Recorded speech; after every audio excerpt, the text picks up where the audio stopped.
Durante a Segunda Guerra Mundial, temos a Carta do Atlântico de 41, onde o novo esboço, né, de uma nova organização é colocada. Então, o que falhou na Liga das Nações, principalmente a Inglaterra e Estados Unidos, tentaram criar um sistema que, a partir dali, pudesse ser mais eficiente. Daí a questão do Conselho de Segurança, da questão de vetos, etc. Tá certo? Então, a ONU foi fundada, 45, 192 membros. Eu destaco aqui o Conselho de Segurança, e a principal diferença da ONU para a Liga das Nações, eu diria que seria esse papel do Conselho de Segurança que a ONU passou a exercer posteriormente. Tá ok? Eu destaquei aqui esses principais contribuintes de orçamento para a ONU, porque não necessariamente esses principais contribuintes de financeiro no orçamento serão os maiores contribuintes de tropas nas operações de paz. Vocês vão comparar isso mais à frente, tá certo? Instrumentos para a solução de conflitos. Vamos ver uma passada rápida na parte legal das operações de paz. Ok.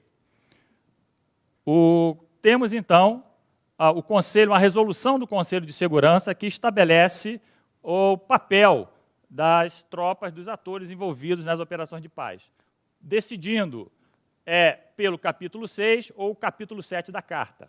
Tá certo?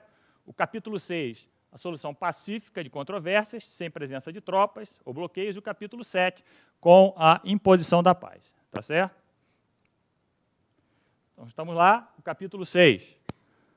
Solução pacífica de controvérsias, negociação, etc. Aqui nós temos a presença do peacekeeping, que pode ser a força, uma tropa, mas não terá o caráter de impor a paz, ou seja, impor o cumprimento das resoluções. Tá certo? No capítulo 7, nós já temos essa característica. Então, o artigo 41 estabelece bloqueios, utilizando inclusive Forças Armadas, e o 42 emprego diretamente no terreno. Tá certo? Peace Enforcement, no caso do capítulo 7. Eu destaco que no Haiti estamos sob o capítulo 7. Ok? Podemos discutir isso mais à frente em detalhes. E o conceito de peace building, como já foi mencionado pela conselheira, é um conceito que evoluiu juntamente com o emprego das operações de paz. O sucesso, a efetividade da missão de paz, levando em consideração a reconstrução do Estado nas missões posteriores ao cessar da violência. Ainda sobre agora a evolução, aqui temos Lester B. Pearson. A primeira é o chanceler canadense, à época, em 56. Temos uma primeira geração, né, de operações de paz, utilizando o capítulo 6 da Carta da ONU. Essa primeira geração, ela, como eu falei anteriormente, já existiam observadores militares. Tropa, pela primeira vez, foi aqui na crise de Suez. Tá certo? Então, em 56, diante da crise do canal, Lester B. Pearson, ele coloca para a discussão a utilização não só de observadores, mas também de tropas no terreno para separar forças israelenses e forças egípcias no canal. Qual a diferença? Por que o capacete azul? Alguns países que cederam tropas para esta missão possuíam uniformes semelhantes aos uniformes das potências envolvidas no problema. Então, para diferenciar essas tropas no terreno que poderiam causar algum tipo de mal-entendido com a população local, ele criou, vamos colocar, um capacete azul, uma boina azul. Tá certo? Então, ele ganhou o Prêmio Nobel da Paz, em 57, por essa iniciativa durante o conflito do Canal de Suez. Temos o capítulo 6 aqui, uma forma, a função desta tropa aqui, solucionar conflitos interestatais, ok? Então, o pessoal desarmado nessa primeira geração, a tropa tem um armamento leve. Então, basicamente, ela vai atuar em defesa própria. Ela não vai impor o cumprimento das resoluções do Conselho de Segurança. Tá ok? A dimensão é uma dimensão onde a organização que está no terreno é a ONU e uma perspectiva militar. Outra característica, pouca mídia, tá certo? E mostrou-se ineficaz. Essas são as principais características da primeira geração das operações de paz. Mudança no cenário mundial. Temos o fim da Guerra Fria, globalização, conceito de soberania, tornando-se relativo ou não. A ONU torna-se um pouco mais intervencionista, ok? E passamos a evoluir com isso também as operações de paz.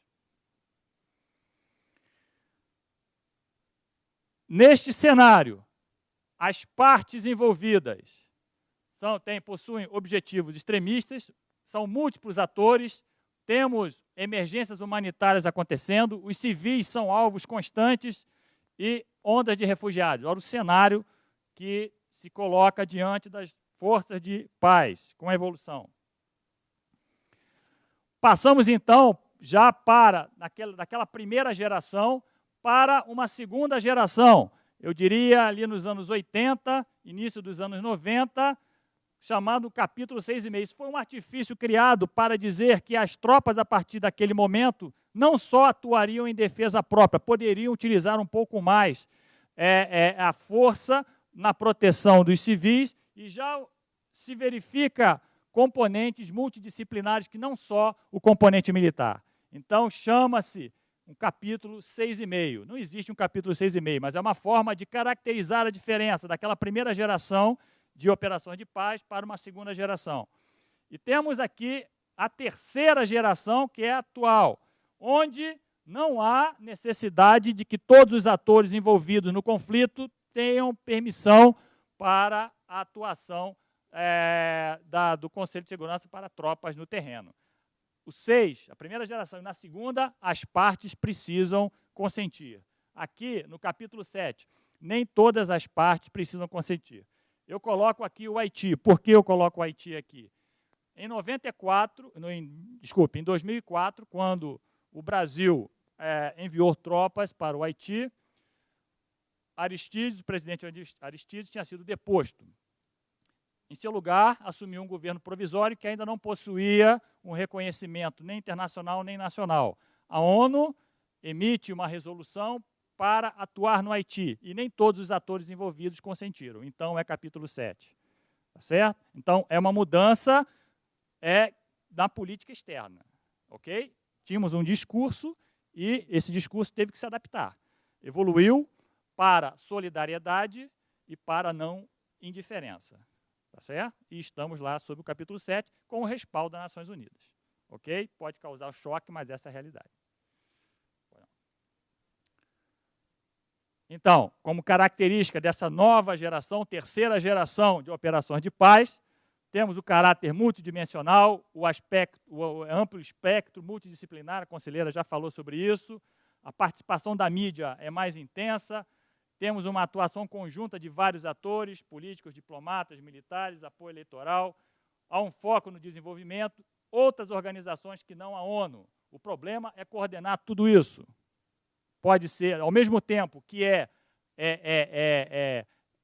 uma evolução para melhor, acredito, mas as fraquezas também são maiores. Ou seja, os cuidados para que isso funcione deverão ser maiores. Aqui, então, lembra daqueles países contribuidores de orçamento, aqui são os contribuidores de tropa. Vejam que há uma predominância de países asiáticos, tá certo? E africanos também. Nós estamos em 13º lugar, temos aqui os 7 primeiros. Isso por quê?